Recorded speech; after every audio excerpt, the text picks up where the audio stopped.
A programação das rádios e TVs não precisa mais seguir os horários dispostos pela classificação indicativa, embora seu descumprimento não impeça responsabilização judicial. Professora, como o desenvolvimento das crianças e adolescentes pode ser afetado por esse descumprimento? Bom, essa classificação indicativa, da programação, ela já em certa medida anuncia que determinado público, determinada faixa etária teria dificuldade, vamos dizer assim, de compreender o que está sendo discutido naquela programação.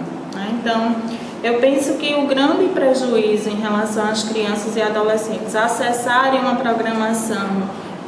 além da sua faixa etária implica principalmente a criança e o adolescente ter acesso a algumas informações que possam, de determinada maneira, passarem a ser banalizadas por aquele sujeito. Imagina um sujeito sem a capacidade de compreender, por exemplo, questões relativas à violência, que passa em determinada programação. E não ter oportunidade, porque não é só o assistir, é também você não refletir sobre, você não dialogar sobre. Então, uma criança que passe, sei lá, o dia em casa, não tenha esse adulto fazendo a mediação, e aí ele começa a acessar uma série de programas com conteúdo de violência, por exemplo, estou dando só um exemplo, e não reflita adequadamente sobre aquilo, não compreenda causa, efeito, consequências, enfim. Essa criança, esse adolescente pode, não estou dizendo também que todos vão desenvolver, mas pode perceber aquilo como algo banal, como algo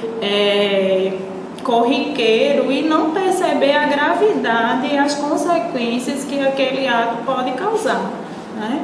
E isso se estende a outras temáticas. Então, para mim, é a questão de ele não ter ainda a maturidade para compreender aquilo e como muitas vezes a família não percebe ou não dialoga ou não reflete com aquele sujeito sobre aquelas questões, então você pode, em certa medida, começar a achar que aquilo é banal, é corriqueiro, é daquela maneira mesmo, e você passa a não refletir sobre os direitos humanos, sobre os direitos do outro e achar que aquilo é o normal de acontecer, normal entre aspas.